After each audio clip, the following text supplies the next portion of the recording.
Ya me cansé de ocultarlo. Es momento de admitir que me gusta Kainu porque al igual que él, soy tremendo fascista. Ok, eso es lo que mucha gente deficiente podría llegar a pensar tomando en cuenta el título y la miniatura del video, ya que ¿quién estaría tan loco como para hacer apología a esta clase de cosas en la actualidad?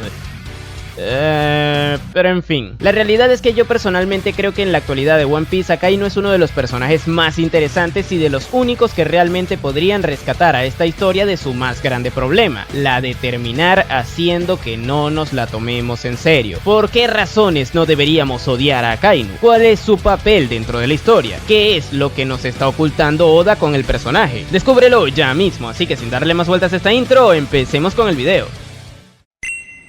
Bien, a diferencia del resto de videos en donde he analizado a otros personajes, aquí no puedo iniciar con el trasfondo de Akainu porque de momento este no lo tiene. En su lugar les comentaré, por si no quedó claro con el meme de la intro, que en este video no busco romantizar las acciones del personaje, ya que el hecho de que a mí me parezca que Akainu es God se debe totalmente a que estamos hablando de un personaje ficticio. No es que esté de acuerdo con que se hagan este tipo de vainas en la realidad, pero en la ficción no puedo negar que las acciones que cometen los personajes como Akainu hacen que estos me parezcan mucho más interesantes que los demás. Vamos, es prácticamente lo mismo que sucede con otros villanos como Makoto Shishio de Rurouni Kenshin o el propio Griffith de Berserk, que hicieron actos deleznables dentro de sus historias, pero esto hizo también que las mismas se hicieran más entretenidas, ya que el desenlace de una obra genera interés gracias a lo entretenida que puede llegar a ser su problemática. Pero dejemos de hablar de estas huevadas y empecemos con Akainu. Si nos regimos por el orden cronológico de los acontecimientos, la primera vez que este interviene en la historia es en la tragedia de Ohara. Como todos recordarán, en aquel lugar se lanzó una booster call con el fin de no dejar rastro de los eruditos que ahí se encontraban y que estaban investigando los poneglyphs, siendo esto último la razón por la que les condenaron de hecho. Pero bueno, en teoría eran a ellos a los que les debían dar mortadela, por lo que al resto de civiles que vivían en el lugar se les sacó en un buque para que no sufrieran daños. Y aquí es donde entra el protagonista de este video ordenando destruir dicho barco con el fin de erradicar todo tipo de posibilidades de que algún erudito se escapara en ese navío, diciendo textualmente que si por casualidad uno de estos terriúbitos se encontrase escondido en ese barco, todo sacrificio habría sido en vano. El mal debe ser completamente erradicado.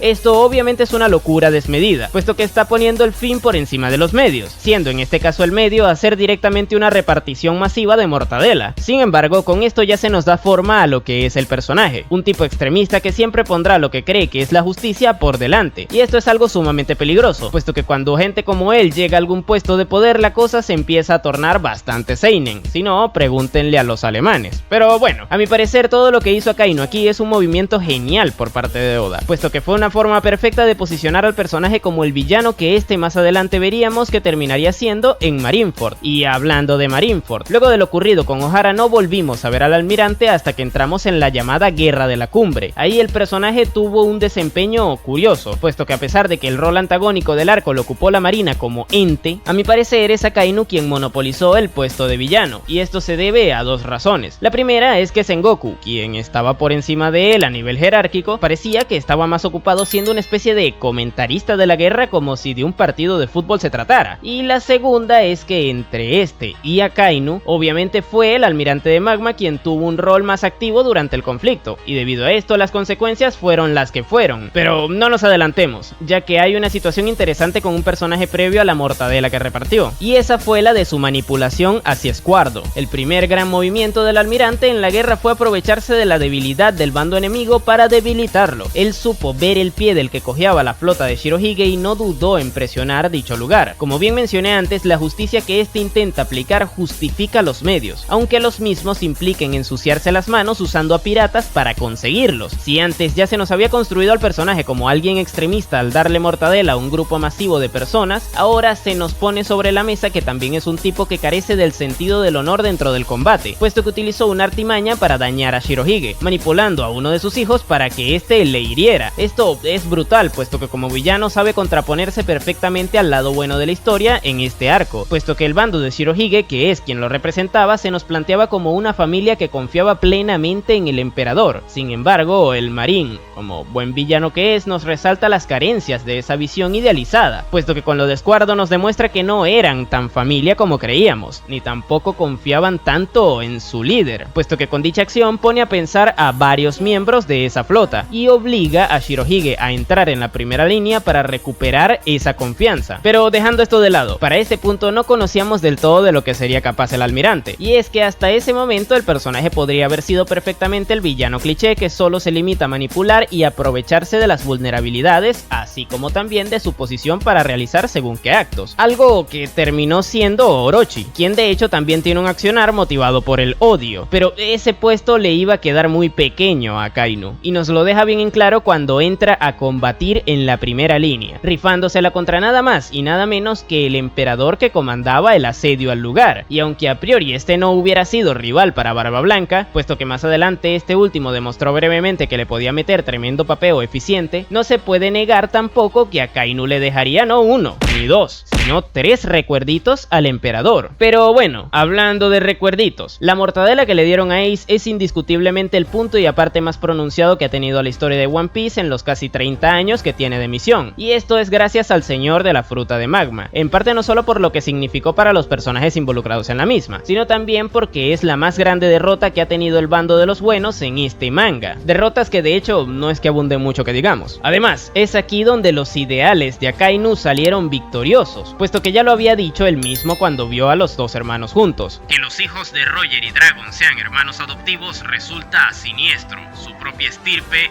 es un crimen. Y ahora sería él quien se encargaría de eliminar esa estirpe con sus propias manos, poniendo un punto y final a la vida llena de problemas que tuvo Ace y dejando a Luffy prácticamente más allá que de acá debido al daño que le hizo tanto físico como psicológico. En una historia como esta el protagonista debe caer de alguna u otra manera en algún punto de ella, y vaya que Luffy cayó producto a las acciones de Akainu. Esto por sí solo le convierte en un muy buen personaje que desempeña un rol antagónico dentro de su historia, pero la cosa no iba a quedar ahí, puesto que al poco tiempo de haberle dado mortadela a Ace, Shirohige, el pirata más grande visto en acción hasta ese momento, también cayó, siendo a mi parecer Akainu el que más mérito tiene de este acontecimiento, puesto que fue él el que más daño le llegó a hacer. Ya con esto podríamos decir tranquilamente que fue el villano más importante de toda la primera parte, puesto que salió victorioso al contraponerse a los objetivos del protagonista, y además logró facturarse a uno de los personajes más importantes vistos hasta ese momento. Sin embargo, la cosa no termina ahí, puesto que al igual que los piratas, los marines también estaban expuestos a la justicia tan extrema del personaje. Ya lo habríamos visto previamente cuando hizo arder a los subordinados que intentaban escapar del conflicto, pero ahora le veríamos más claramente cuando intentó darle mortadela también a Koby, y este es un momento con una carga simbólica bastante interesante, puesto que el autor nos hace ver cómo sus ideales tan extremistas casi hacen que este eliminara al que sería más adelante uno de los marines que representan el futuro de la organización. Si vemos este momento en retrospectiva nos daremos cuenta del terrible error que habría cometido Akainu, puesto que hoy día es el almirante de flota, y Koby uno de los efectivos más valiosos de la institución que este lidera, si ya lo decía Okiji en la tragedia de Ohara: la justicia absoluta a veces puede enloquecer a una persona, manifestando así lo contraproducente que es el ideal de justicia de Akainu para sí mismo. Y es que si hablamos de la relación que ambos tenían, desde siempre ambos personajes han contrastado debido a las distintas formas de actuar que tienen, y ejemplos de ello es que en Ohara, mientras uno se encargaba de erradicar toda posibilidad de que la voluntad de los eruditos se extendiera, el otro la resguardó para que pudiera sobrevivir, o también en el caso de sus primeros encuentros con Luffy, donde uno decidió dejarle vivir a pesar de haberlo sometido completamente, mientras el otro se intentó sobreponer a todo aquel que intentaba mantenerle con vida, y dichas diferencias en su forma de pensar tarde o temprano harían que hubiese un conflicto entre ambos, y vaya que lo hubo, puesto que fueron 10 días en los que ambos estuvieron luchando para decidir quién se quedaría con el puesto de almirante de flota, lucha que terminó ganando Akainu, y que dejó a Okiji con daños graves en su cuerpo. Aquí me gustaría resaltar que One Piece es una obra en donde las voluntades tienen mucha importancia, ya que estas generalmente se tienden a traducir en la fuerza de quienes la poseen, y en Akainu vemos un tipo que no es que le falte precisamente. De hecho, el propio autor llegó a comentar que si Akainu hubiera sido el protagonista, la historia no hubiera durado mucho, y por algo sería. Esto hace que la figura del mismo se vea aún más peligrosa de lo que ya es, puesto que no solo se trata de lo que ya ha hecho, sino también de lo que podría llegar a ser para lograr sus objetivos. Pero bueno, este tampoco tiene por qué ser perfecto, ya que posterior a ese rendimiento magistral que tuvo en la guerra de Marineford, la influencia que ha tenido el personaje ha disminuido disminuido bastante. Y esto se debe a que ahora ocupa el puesto de almirante de flota. Akainu ya no es ese tipo que se encarga de aplicar esa justicia directamente, sino es alguien que ahora se ocupa de gestionar a su organización con labores más administrativas. Y esto obviamente hizo que el personaje bajara la intensidad, puesto que él demostró ser un excelente combatiente, pero ahora es un líder bastante cuestionable, ya que no logra conectar bien con los del Gorosei, con quienes ya ha tenido discusiones, ni tampoco logra que su organización aplique su justicia. Y un ejemplo de esto último fue la situación que hubo entre él y Fujitora en el cierre del arco de Dressrosa, donde no logró que el almirante encubriera el fallo garrafal que hubo en el sistema de justicia que tanto la marina como el gobierno mundial intentaban aplicar. Pero bueno, a pesar de que el personaje actualmente está bastante ausente dentro de la historia, yo pienso que es una de las últimas esperanzas que tenemos para tomarnos en serio la problemática de la misma, y esto se debe a que últimamente nos hemos enfrentado a villanos que tienen más carencias que virtudes. Por un lado estuvo una señora con problemas de memoria que solo fue usada como recurso cómico la gran parte del tiempo, y como saco de boxeo para quienes le derrotaron en el último arco. Luego está el que era la supuesta bestia más poderosa dentro de ese mundo, la cual se vanagloriaba por su brutalidad, pero a la que solo vimos darle mortadela a un solo personaje, y fue por compasión de hecho. Y por último tenemos a un gobierno mundial que con cada acción que le vemos tomar se resalta más su ineficiencia que su capacidad de controlar el mundo que supuestamente gobierna. Evidencia de esto son las filtraciones de información tan graves como ridículas que hubo últimamente, eso por un lado, o por el otro el haber hecho caso omiso al tipo que tiene una fruta extremadamente peligrosa que desde el vamos pudieron identificar y que además llevaba consigo el mismo sombrero que en su momento portaron tanto Roger como Shanks.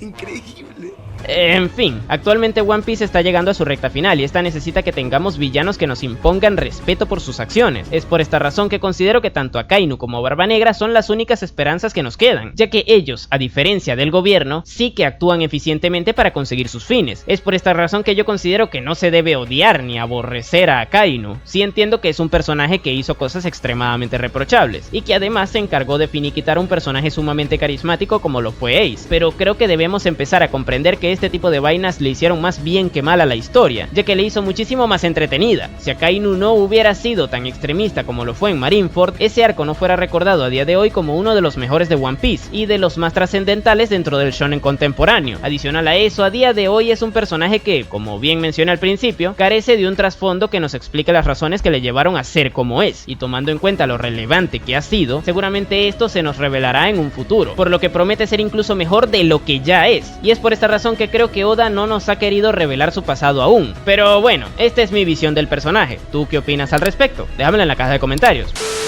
Soy plenamente consciente de que con este video muchos fanboys de Kaido se van a molestar, ya que si las cosas fueran como ellos se imaginan, el Yonkou fuera más fuerte que el resto de personajes de One Piece que hemos visto y que aún estamos por ver. Vamos, que los fans de Kaido son los que tienen de respuesta el Kaido le gana para cualquier cosa. Tanto así que si sus madres les preguntan si quieren arroz o espagueti para el almuerzo, ellos responderán que Kaido le gana. Y el único argumento que tienen para sustentarlo es un diálogo cochino con olor a ovo que dice que si es en un 1 contra 1, apuesta por Kaido. Una cosa que no tiene ni el más mínimo sentido y que explicaré más adelante el por qué. Pero bueno, Kaido no es tan fuerte como muchos piensan, gente. Y sabrán la razón en este análisis, así que sin darle más vueltas a esta intro, empecemos con el video.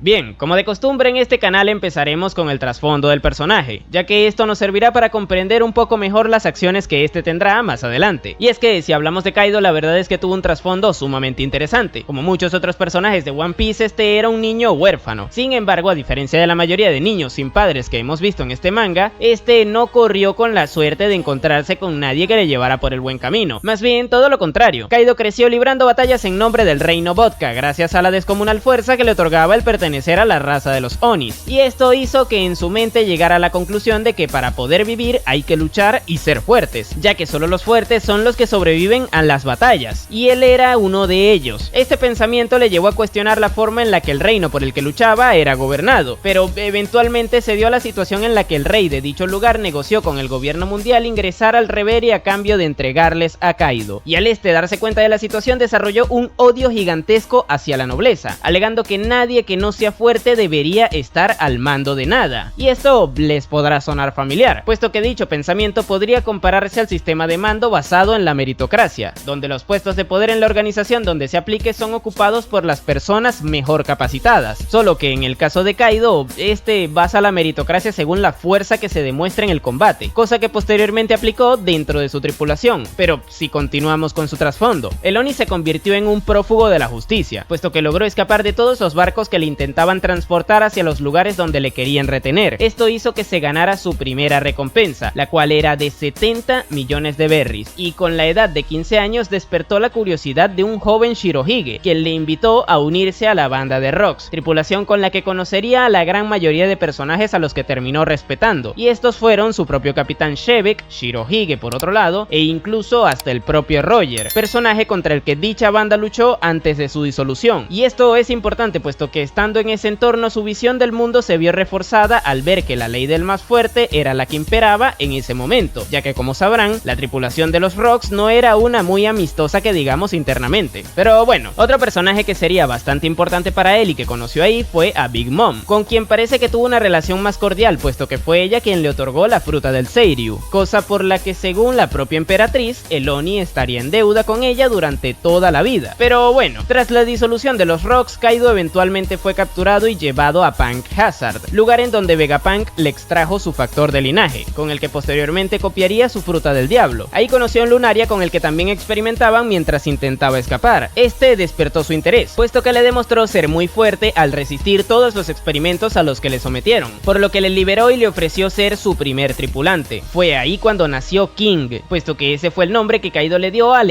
haber aceptado su propuesta. Tras esto Kaido se armó su propia tripulación, con King como su mano derecha, eso sí. Este último le comentaba que creía que ese sujeto al que en las leyendas le llamaban Joy Boy podría ser Kaido, y esto se debe a que para ese entonces el Oni planeaba cambiar el mundo. ¿Se acuerdan de esa visión meritocrática que tenía? Pues esta le llevó a querer arrebatarle el mandato a los Tenryubito, es decir, destruir al gobierno mundial para establecerse él como líder supremo en un nuevo mundo, donde la ley del más fuerte sea por la que todos se rijan, razón por la cual posteriormente decidió invadir Wano gracias a la información que le dio la vieja que tenía en aquel entonces la fruta de Bon Clay, que se presume que también era parte de los piratas Rocks, y tras haberse establecido en el país protegido por las cataratas, este eventualmente tuvo que enfrentarse a Oden, quien luego de darse cuenta de que Orochi le engañó intentó dar un golpe de estado, mismo que fue evitado por Kaido y su tripulación. En ese momento Kaido tuvo la que sería la batalla más importante de su vida, puesto que arrastró los resultados de la misma hasta el último momento en el que le vimos. Ahí derrotó a Oden gracias a una trampa que le tendió la vieja que mencioné hace rato, y por haber ganado de esa manera este se llenó de deshonra que se representa con la cicatriz que el samurái le hizo. Esto es importante puesto que, por los ideales que Kaido tenía tan arraigados, no veía como algo justo que hubiera sido él quien ganara de esa manera, ya que ambos se estaban enfrentando en un duelo donde debería haber ganado el más fuerte entre los dos, y donde no debía intervenir nadie más. Es por esta razón que luego de salir victorioso le da mortadela a la vieja que le ayudó, ya que como dije, el haber recibido su ayuda fue una deshonra, y contrastado con esto luego está la ejecución de Oden, donde contrario a él, el samurái demostró ser un honorable guerrero hasta el último segundo de su vida, cargando con el peso de todos sus vasallos evitando su muerte en la hora que habían acordado que debía estar sumergido en el caldero hirviendo. Esto despertó en Kaido un anhelo de querer ser como Oden, razón por la cual se compadeció de su situación y le disparó como acto de compasión para acabar con su sufrimiento. Toda esta vaina le generaría un trauma que iría arrastrando a lo largo de su vida, razón por la cual posteriormente desarrolló un alcoholismo, y por la que también de vez en cuando tenía conductas que atentaban contra su propia vida. De hecho, esto generó en Kaido un anhelo de querer recibir mortadela en medio de un épico combate, y debido a esta razón, cuando supo que Shirohige se dirigió a Marineford para rescatar a Ace, este intentó interceptarle para enfrentarse a él. Kaido tenía la necesidad imperiosa de quitarse ese amargo sabor de boca que le dejó haberle ganado con trampas a Oden. Es por esa razón que quiso ir a enfrentarse a Barba Blanca, pero no lo logró, puesto que Shanks se cruzó con él antes de que esto ocurriera, dejándole vía libre al anciano para que intentara rescatar a su hijo. Y si llegaste hasta aquí, te felicito, puesto que ahora sí que hablaré del por qué no es tan fuerte como creen, pero a mi parecer era de vital importancia que conocieran todo el trasfondo de Kaido para que comprendieran de lo que se hablará de ahora en adelante. Pero bueno, empecemos. Como bien mencioné, los deseos de Kaido eran tener un enfrentamiento épico para demostrarse a sí mismo que realmente merecía estar donde estaba, puesto que haber derrotado a Oden en las condiciones en las que lo hizo le hicieron dudar dudar de esto dada su ideología. Sin embargo, cuando Shanks le encara, lo que sabemos que ocurrió más adelante fue que el pelirrojo evitó que Kaido hiciera lo que quería y posteriormente llegó ileso a Marineford. Si el rey de las bestias fuera tan fuerte como realmente lo quieren pintar sus fans, no se hubiera doblegado a Shanks y le hubiera derrotado, y con esa batalla le valdría para probarse a sí mismo que sí merecía estar donde estaba luego de ganarle a Oden. A fin de cuentas quedó confirmado que Kaido respetaba al pelirrojo y le consideraba extremadamente poderoso, y esto lo pueden ver en el capítulo 1001, donde este también está incluido en esa visión que tuvo de Roger, Shirohige y Shebeck. Yo creo que con todo esto se puede afirmar perfectamente que Kaido no es ese guerrero por el cual la gente puede apostar con seguridad de que nunca perderá, y esto me lleva al siguiente punto, el de las palabras del narrador en su presentación, y aquí lo citaré textualmente. La gente suele decir,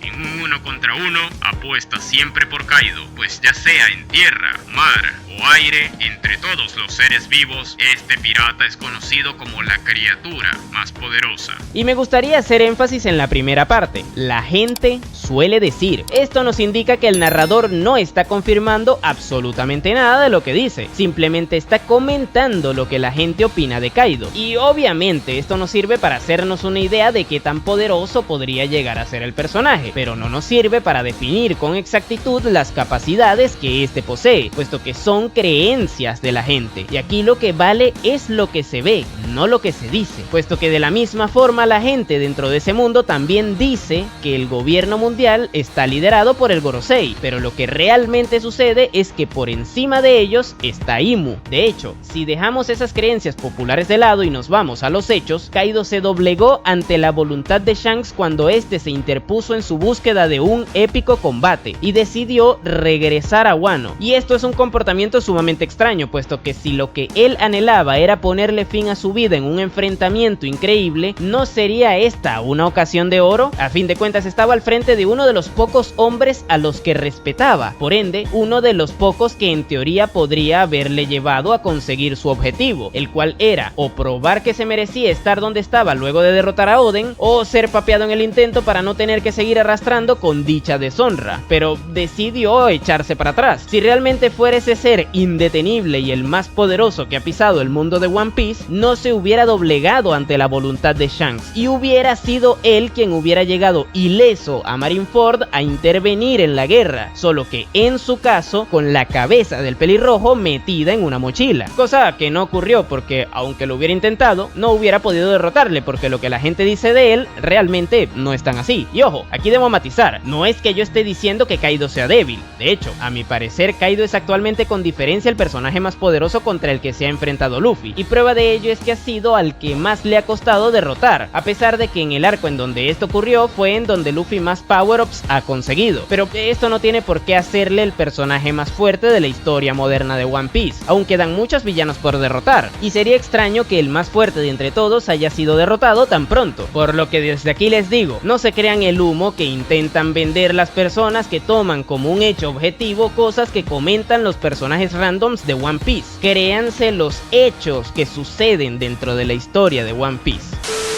Justo ayer saqué un video hablando de Kaido, donde mi intención era probarles que la lagartija borracha no era el personaje más poderoso de One Piece. Spoiler, no salió tan bien como pensaba, pero más allá de eso en él analicé también lo que fue su trasfondo, y el cómo este le dejó secuelas que podemos observar en el Kaido de la actualidad, es decir, en el que vimos luchar contra Luffy, pero no alcancé a llegar hasta ese punto en aquel video, por lo que en este analizaré todos los factores que hicieron que Kaido terminara derrotado. Y sí, sé que en el título escribí algo como la verdadera razón, como si fuera nada más una, pero es que así quedaba más épico, así que sin darle más vueltas a esta intro, empecemos con el video. Creo que debería empezar a pensar mejor los títulos y las miniaturas. La gente se está empezando a dar cuenta de que disfrazo análisis de personajes con toneladas de clickbaits. Mejor luego.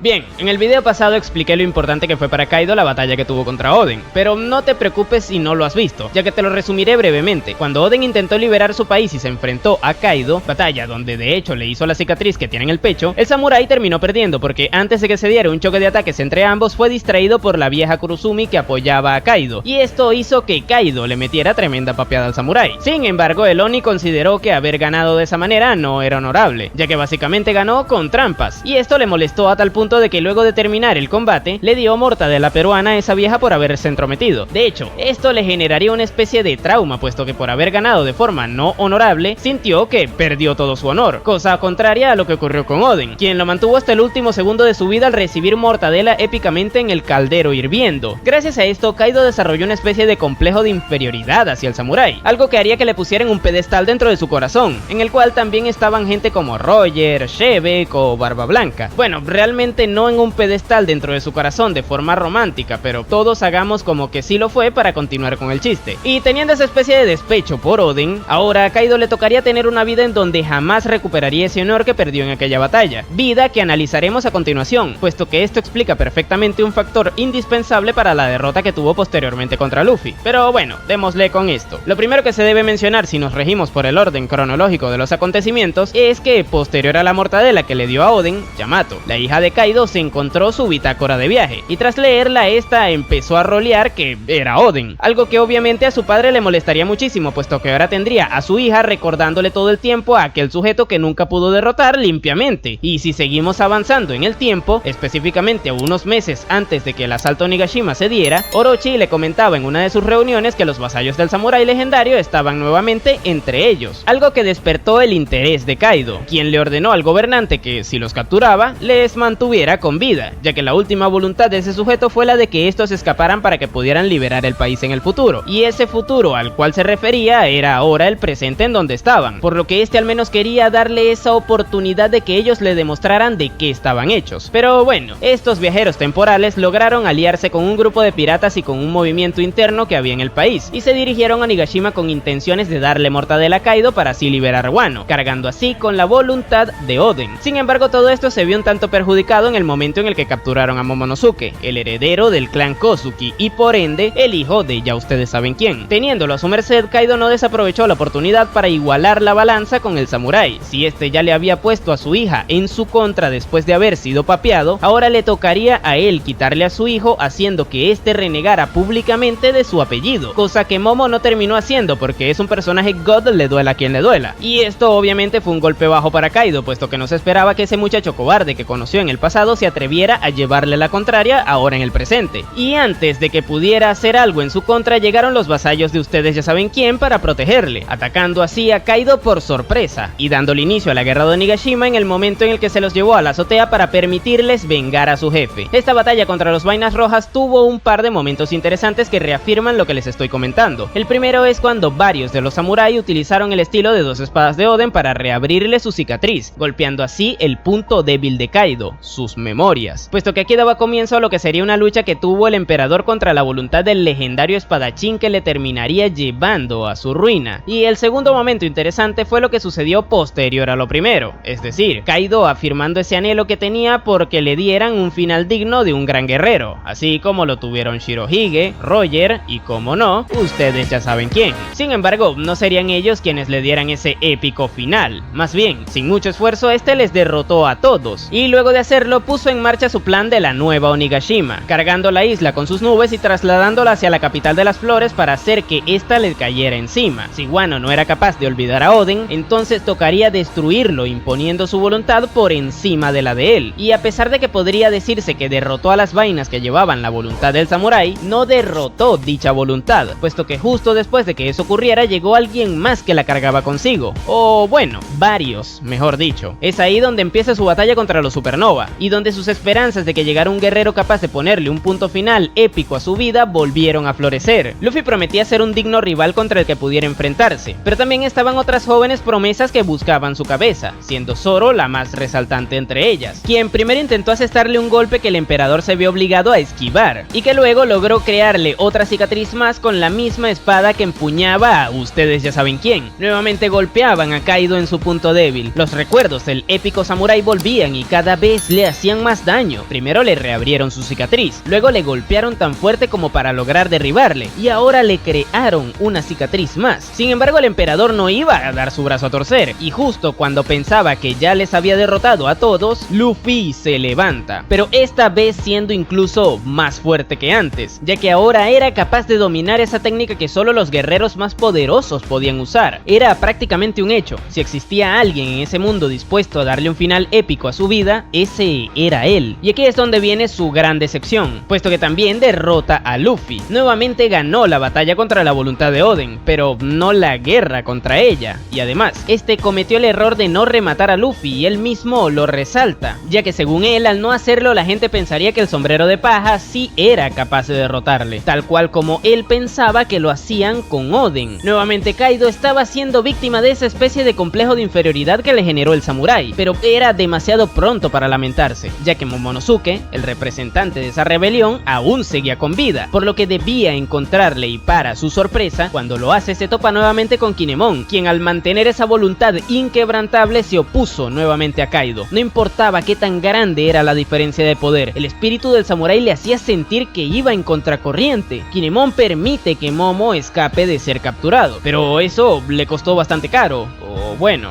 no tanto de hecho. Pero justo cuando Kaido creía que ya le pondría fin a esta guerra, vuelven a intervenir, solo que en este caso lo hizo su hija, quien también llevaba la voluntad del samurái como bandera, por lo que para él fue necesario concederle ese duelo que le exigía para así demostrarle que siempre estuvo equivocada. Bueno, equivocada según él. Y esta fue una batalla bastante importante para Kaido, ya que en ella no logró hacer que su hija se doblegara. No importaba qué argumentos le diera, no importaba cuánto la golpeara, esta nunca se daba por vencida. Y obviamente para él esto no era nada de su agrado, puesto que su intención era convertirle en la siguiente shogun. Pero como respuesta a ello no solo recibió un golpe proveniente de su, entre muchas comillas, heredera, sino también uno de parte de Luffy, quien había regresado a la azotea estando encima de Momonosuke, que gracias a Shinobu ahora era un dragón tan grande como él. La voluntad de Oden ahora incluso tomaba su apariencia para ir en su contra. No había forma de que dejara de perseguirle, pero bueno, tras una declaración de intenciones por parte del heredero Kozuki, este se va junto a su hija para empujar a Onigashima hacia la dirección contraria a la que se dirigía, cosa que hizo que estuviera presente de forma simbólica en el resto del combate que de hecho fue muy entretenido para Kaido, ya que ese muchacho contra el que se enfrentaba nuevamente no dejaba de mejorar. Si antes creía que era él quien le daría fin a su vida épicamente, ahora estaba completamente seguro de que lo era, puesto que demostró estar a la altura de su nivel en ese duelo, pero este señor no se merecía disfrutar ningún duelo que tuviera, por lo que en el momento en el que Luffy llegó a su límite y se disponía a emplear su último ataque, nuevamente los recuerdos de Oden le vendrían a la cabeza, ya que instantes antes de que ambos tuvieran ese último choque, llegó uno de los agentes del CP0 a intervenir en el duelo, haciendo así que Kaido se alzara con la victoria, de forma injusta, y eso obviamente le trajo recuerdos de Vietnam. Nuevamente el Oni obtendría una victoria deshonrosa, y aunque al anunciarlo este creyó que todos se darían por vencidos, se topó con la sorpresa de que nadie dio su brazo a torcer, y antes de que actuara en contra de ellos es llevado nuevamente a la azotea. Luffy buscaba otra vez su revancha, y Kaido al verle con vida se alegra, puesto que volvería a tener la oportunidad de recuperar su honor al vencerle limpiamente, o incluso algo mejor que eso, que Luffy por fin pudiera darle ese final épico que tanto anhelaba, pero ni lo uno ni lo otro, ya que con lo que se encontró fue con un tipo que luchaba de forma ridícula, pero aún haciéndolo estaba dándole una paliza. Kaido se vio ampliamente superado por alguien que no parecía estar tomándose en serio la batalla. Esto obviamente para él fue una decepción, puesto que ahí se dio cuenta que de tener un final aquí, él mismo no sería épico, o al menos no el que él se esperaba tener. Y es ahí cuando se dio cuenta de que luchar tanto tiempo contra la voluntad de Oden, la cual se personificó en varios guerreros a lo largo de esa noche, le empezó a pasar factura, ya que su cuerpo manifestó un cansancio físico bastante pronunciado, por lo que no debía darle más largas al asunto, y se dispuso a emplear la que sería su técnica final para chocar contra la de Luffy. Curiosamente esta consistía en rodearse de llamas, ya que si su más grande némesis pudo aguantar algo así, él debía demostrar que también podía hacerlo. De ahí viene lo de esa especie de complejo de inferioridad hacia Oden. Y ojo, con esto no estoy afirmando que no fuera más fuerte que el samurái, sino que él mismo no se sentía tan fuerte como el samurái, y prueba de ello es que su técnica final emula el final que este tuvo. Sin embargo, lo que fue un punto y final lleno de gloria para el samurái, que a su vez motivó a todo ese movimiento que buscaba liberar a su país 20 años luego de que esto ocurriera, no se vio reflejado en Kaido, ya que dicha técnica no fue suficiente para contrarrestar la voluntad de todos esos guerreros que lucharon en su contra, la cual se veía representada en el tamaño masivo del puño de Luffy, con el cual sepultó a Kaido en las profundidades de la tierra por la que luchaba, luego de que le demostrara que él era ese guerrero legendario al cual su seguidor más fiel en algún momento estuvo esperando, quebrando por completo la voluntad que le quedaba al rey de las bestias y enterrándola en lo más profundo de esa tierra, donde a diferencia de la de Oden, esta no sería heredada por nadie.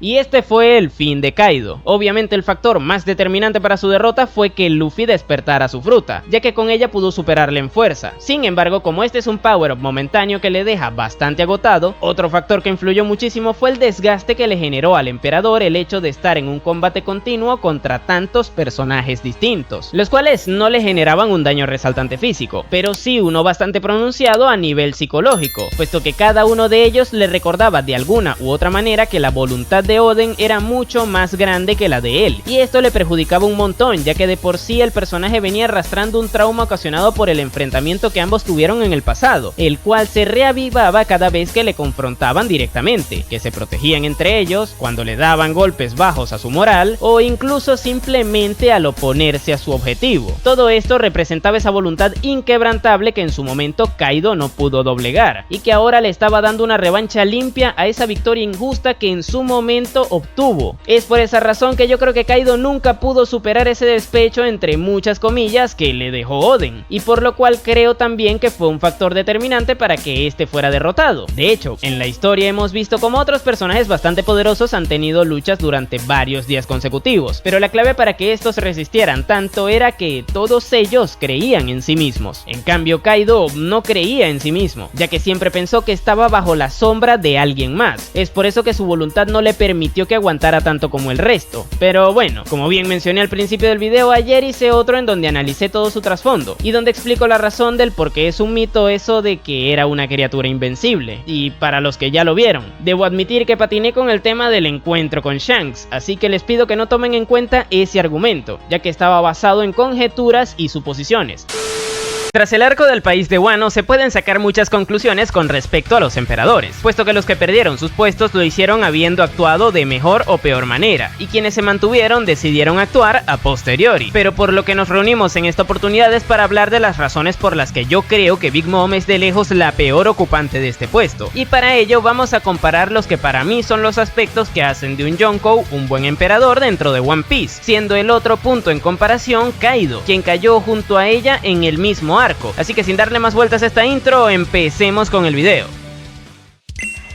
Bien, sé que muchos estarán esperando que hable de cuál de los dos es el más fuerte, y lo haré, puesto que es un aspecto importantísimo para ambos, ya que no dejan de ser villanos que deberían ser derrotados escritos dentro de un manga de peleas. Sin embargo, dentro del concepto de emperador también existen otros factores que influyen en la decisión que voy a tomar. Uno de ellos es el imperio que estos tenían y el cómo lo protegían, ya que no hay emperador si no existe un imperio detrás, y aunque tanto Kaido como Big Mom tenían varios territorios dentro del Nuevo Mundo, en esta oportunidad decidiré centrarme en los lugares en donde ambos se establecían, es decir, Wano en el caso de Kaido y Totoland en el caso de Big Mom. Para empezar, hablemos de este último. A lo largo del arco de Whole Cake Island vimos como prácticamente todo ese territorio estaba bien resguardado por los subordinados de la emperatriz, desde los objetos animados por su propio Akuma no Mi hasta sus propios hijos que ejercían de gobernantes dentro de las distintas islas y distritos se encargaban de proteger dichos lugares. De hecho, una cosa curiosa es que durante los acontecimientos del arco del Reino de los Dulces siempre estaba presente esa dificultad que suponía el trasladarse dentro del mismo debido a todo esto, y si a eso le sumamos el sistema de seguridad que detectaba invasores desde el mar, este lugar debería ser bastante hermético a mi parecer. Sin embargo, una cosa es la teoría y la otra es la práctica, puesto que si nos regimos a los resultados de este sistema, dentro de dicho lugar se resguardaba uno de los 4 Road Poneglyph, el cual fue copiado tanto por Luffy durante este arco como también supuestamente por Kid y su banda previamente, y esto es algo importante puesto que debido a esto podríamos decir que como imperio es bastante vulnerable si lo comparamos a Wano, lugar que está protegido con una frontera entre muchas comillas natural, ya que recordemos que está rodeado de unas murallas y el único acceso que no es secreto es el de la cascada, por el cual vimos que pudieron acceder los Mugiwara de hecho, y a pesar de que a lo largo de todo el territorio había muchísima menos seguridad que en el país anterior, y esto se ve claramente al comparar lo difícil que fue recorrer Whole Cake y el paseo que posteriormente se dieron por Wano tranquilamente, pero a pesar de eso, dentro de Wano también había otro Road Poneglyph, y este no fue robado por nadie mientras Kaido estuvo gobernando el lugar. A este se lo tuvieron que papear para obtener las copias de la piedra roja, y esto podrían achacárselo al guión, pero la realidad es la que es. A uno no le robaron nada y a la otra le robaron en un par de oportunidades, por lo que en temas de territorio y en cómo lo defienden, debería darle el punto a Kaido. Sin embargo, voy a ser un poco más comprensivo, por el tema de que en Whole Cake Island estaba mucho mejor planteado el sistema de seguridad, y por lo de aquello de que se robaron las copias porque tenían que hacerlo debido al guión, los dejaré en empate en este aspecto, aunque ustedes y yo sabemos que realmente de empate aquí no hay nada. Pero no se preocupen, que ahora es que queda sangre por derramar. Y colesterol también, ya que si dejamos de lado este factor, otro interesante que podríamos abordar es su rol como líderes de un imperio, ya que así como los Yonkou deben ser respetados fuera de sus territorios, cosa que en ambos casos sucedía, también deben ser respetados dentro de los mismos. Si hablamos de los piratas dulces, este es un grupo bastante sólido a mi parecer, ya que la gran mayoría se cuida y se protege entre ellos, puesto que todos son una gran familia. Sin embargo, esto no se debe a que todos están bajo el mando de Big Mom, puesto que entre ella y los piratas dulces existen dos personajes que se encargan de mantener dicha organización siendo funcional, y estos dos son por un lado Perospero, quien es, por decirlo de alguna manera, el líder de operaciones cuando la vieja se ausenta, y por otro lado Katakuri, que es, por decirlo de alguna manera, el que mantiene a la familia unida debido a la confianza que el resto le tiene. Y aquí podríamos decir que debido a esta razón los piratas dulces están bien organizados, puesto que sus tres miembros más importantes se dividen las responsabilidades, lo cual es cierto, pero esto no es porque lo hayan planificado de esta manera, sino porque los dos hijos se vieron en la obligación de cubrir las carencias que su madre tiene, las cuales le hacen ser una líder completamente disfuncional, puesto que esta demostró perder constantemente el control de sí misma, obligando así a Perospero a tener que servir de líder interino mientras eso sucedía. Esto ocurrió durante el asalto a la boda de Pudding, y todo lo que restó de arco luego de ello, y posteriormente también cuando fueron derribados por King al intentar ingresar a Wano, donde la vieja desapareció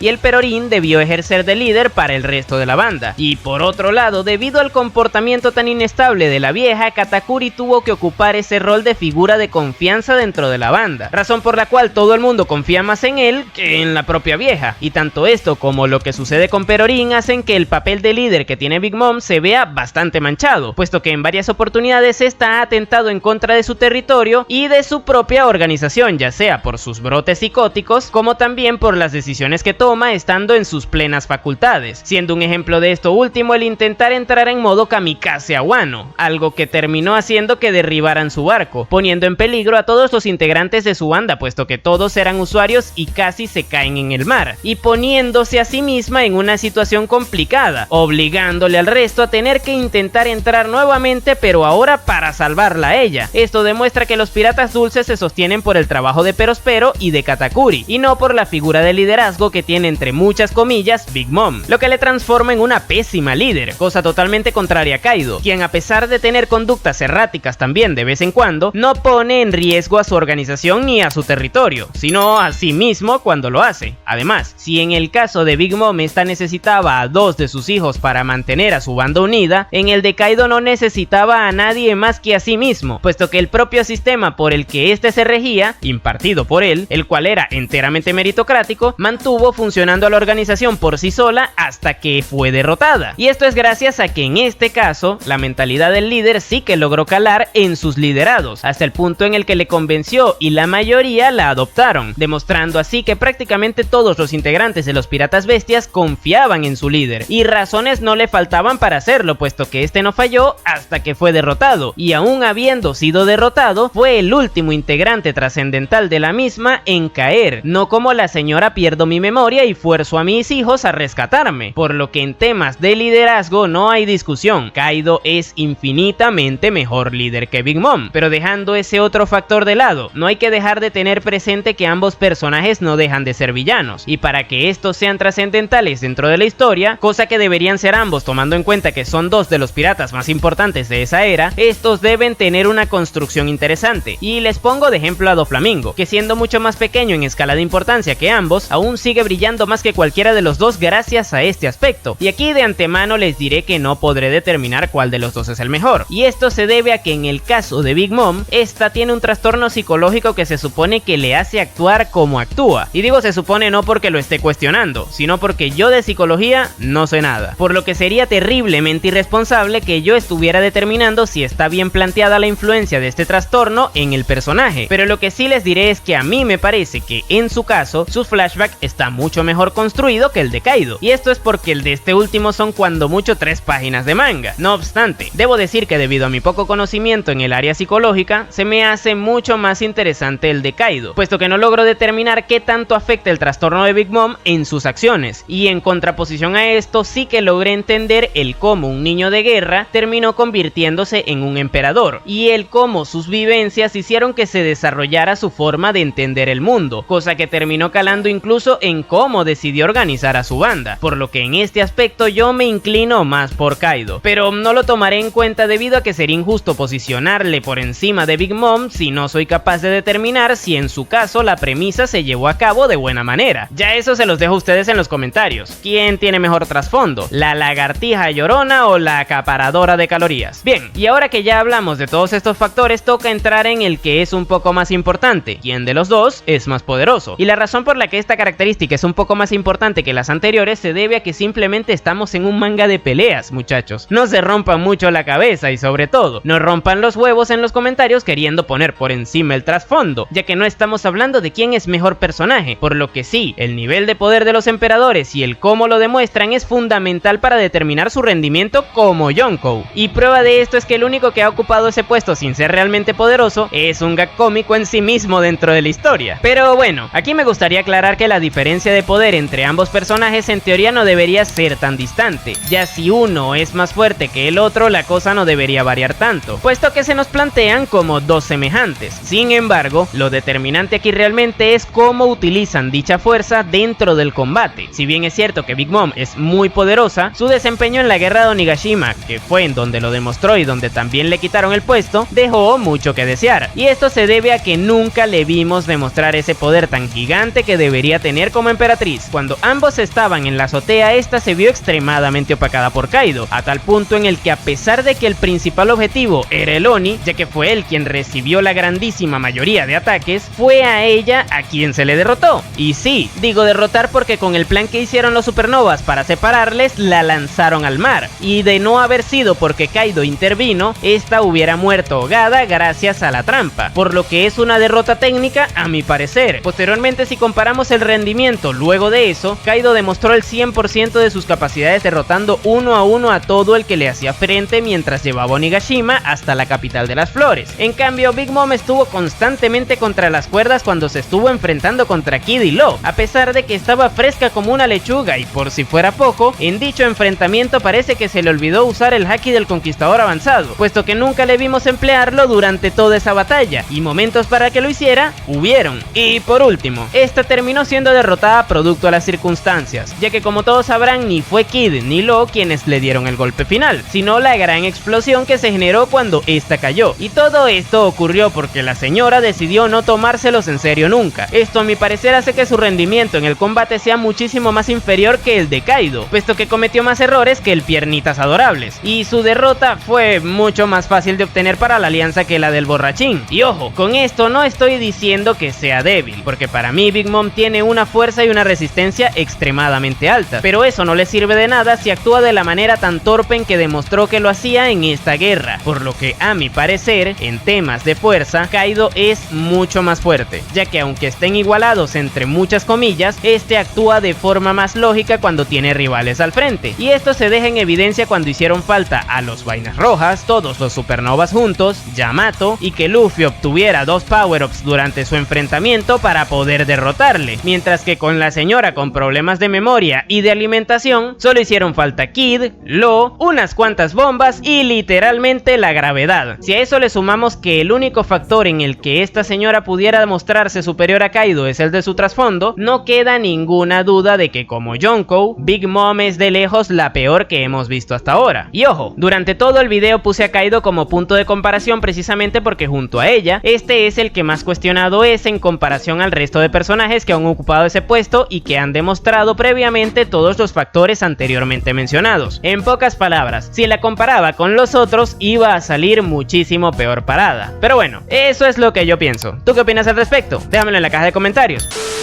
Hace no mucho hice un video hablando de Eustace Kid, en donde decía que este tipo era el imbécil más grande de One Piece, pero debo serles sincero, me equivoqué, puesto que con el último capítulo del manga me di cuenta que existe alguien aún más imbécil que él. Y sí, como bien vieron en el título y en la miniatura, hoy toca hablar del desperdicio de tinta más grande en la historia de One Piece, también conocido como Rob Lucci. Pero ¿por qué razón el gatito destronó a Kid del puesto del imbécil más grande dentro de la obra? ¿Qué es lo que le hace ser tan malo? ¿Acaso este villano es el fracaso más grande dentro del manga de One Piece? Descúbrelo ya mismo, así que sin darle más vueltas a esta intro, empecemos con el video.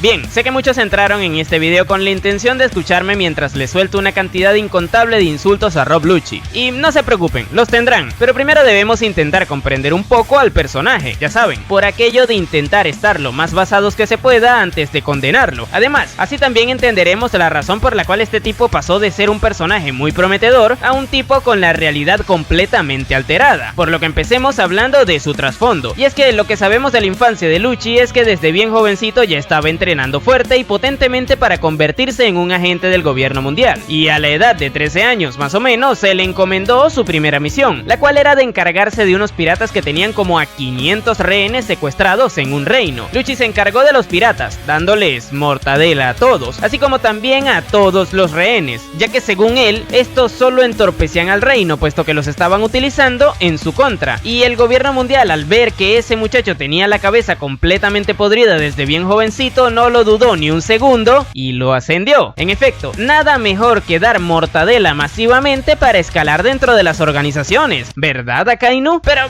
bueno, más allá de esta vaina, mientras Lucci se enfrentaba a los piratas de esa misión, este fue alcanzado por unos proyectiles en su espalda, los cuales le dejaron las cicatrices que se parecen al logo del gobierno mundial en ese lugar de su cuerpo, y esto simboliza la fidelidad ciega que el personaje le tendría de ahora en adelante a esa organización, la cual le llevaría a la ruina posteriormente como personaje, pero de eso hablaremos un poco más adelante, puesto que de momento es bueno centrarnos en lo ocurrido en el arco de Enies Lobby. Y sí, sé que me estoy saltando todo el arco de Water 7, que es donde nos lo presentan, pero es que de ahí solo podemos resaltar el plot twist de su traición a la Galei La, la cual de hecho fue su punto más grande como personaje, pero más allá de eso no hay nada interesante. Por lo que hablemos de lo ocurrido en la Isla de la Justicia. Ahí sucedió algo bastante curioso, y es que en algún momento el protagonista de este video tuvo una conversación con Spandam, en donde le comentó que su principal motivación era el derramamiento de sangre, dejándonos bien en claro lo que ya sabíamos desde que nos presentaron su trasfondo, y eso era que este tipo estaba completamente mal de la cabeza, y no solo por la estupidez que nos demostraría tener más adelante, sino también porque es un psicópata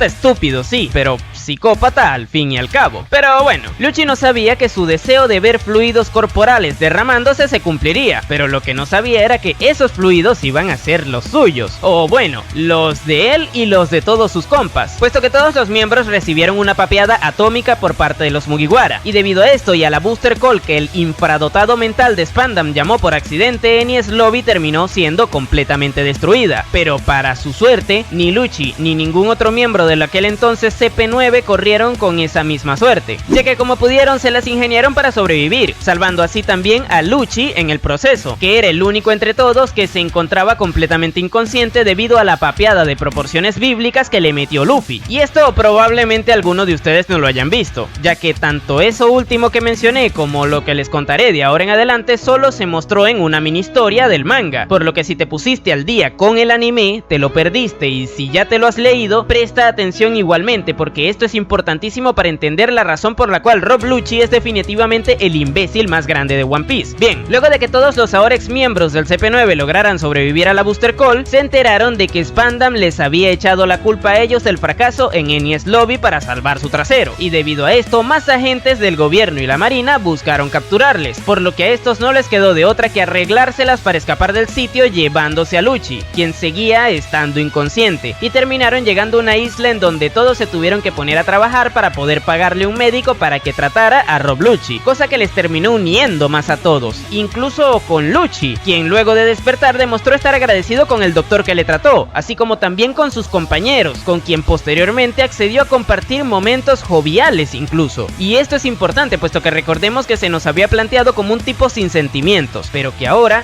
luego de que la organización a la que le dedicó su vida le diera la espalda y de que sus compas le ayudaran en su momento más vulnerable, este tenía posibilidades de cambiar, de seguir adelante con su vida. Ya saben, algo parecido a lo que sucedió con Crocodile, que luego de que Luffy también se lo papeara, siguió adelante y sin dejar de ser malo pudo seguir avanzando en su vida. Pero bueno, tanto Lucci como el resto seguían siendo perseguidos por el gobierno y la marina, y esto les forzaba a escapar constantemente de los lugares en donde se refugiaban, por lo que en un momento determinado aprovecharon la llegada de un buque de la marina para robarlo y comunicarse con Spandam. Es ahí donde vemos como Lucci le dice a ese otro imbécil que iría tras él, supongo yo que con intenciones de darle mortadela, y es ahí donde termina esta mini historia, de la cual, como bien mencioné antes, nos deja una conclusión bastante buena, puesto que da pie a que Lucci se volviera un personaje recurrente que fuera en contra de esa organización que le dio la espalda, luego de que este le diera su vida solamente por haber fracasado en una de las tantas misiones que le encomendaron. Eso le haría un personaje bastante interesante, pero dejemos de fantasear y volvamos a la realidad, ya que estamos hablando de Rob Lucci, y es que luego de toda esta construcción interesante, volvemos a ver al personaje tras el salto temporal, nuevamente prestando servicios a esa organización que decidió traicionarle, y es que tanto él como el resto de sus compas se volvieron agentes del CP0, por lo que podríamos decir que pasaron de ser prófugos de la justicia por haber fracasado en esa misión, a ser ascendidos dentro de la organización por la misma razón, algo que simplemente no tiene ni pies ni cabeza, así como tampoco lo tiene que luego de haber pasado por lo que pasaron, esa manga de deficientes neuronales decidieran volver a ser agentes del gobierno. Pero bueno, esta no sería la única huevada que veremos por parte de Lucci en la historia, por lo que pónganse los cinturones, que ahora es que se vienen las curvas más ridículas de todas. Y es que luego de que Lucci demostrara ser lo suficientemente idiota como para no haber aprendido a desconfiar del gobierno, también nos demostró en el arco de Wano que tampoco aprendió a no seguirle buscando problemas a Luffy, puesto que este era uno de los agentes del gobierno que se encontraban preparándose para ingresar en el país en caso de que Kaido fuera derrotado, siendo uno de los objetivos intentar capturar a Nico Robin. Lucci, ¿acaso no aprendiste que no tenías que andar secuestrando góticas nalgonas en el arco de Enies Lobby? ¿Acaso Luffy no fue lo suficientemente claro cuando te lo explicó? En fin, esto realmente no llegó a nada, ya que las cosas en Wano se complicaron demasiado para los miembros del gobierno, por lo que se tuvieron que retirar. Sin embargo, tras esto le volveríamos a ver, pero en Egghead, donde para su mala suerte este terminaría topándose nuevamente con la banda de los sombreros de paja, y al darse cuenta de ello, desobedeció la orden de Akainu que le obligaba a no empezar un conflicto innecesario contra un emperador antes de que llegaran los refuerzos, puesto que para él, Luffy no era un emperador. Y ustedes se acuerdan de lo que ocurrió, ¿no?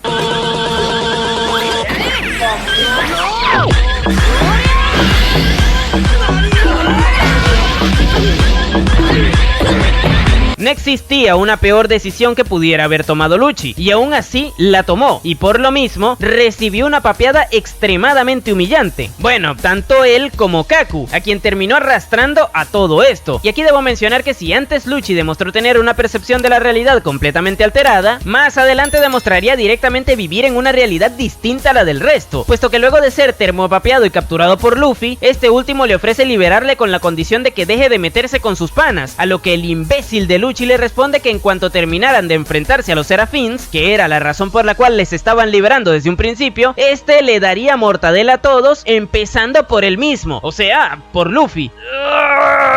Señor Rob Lucci, si ya este tipo te metió la papeada de tu vida, no una, sino 2 veces, ¿qué demonios te hace pensar que podrás darle mortadela? ¿Acaso te lesionaste el cerebro en algún momento? ¿O será que eres tremendo masoquista y te gusta que te peguen duro? Pero,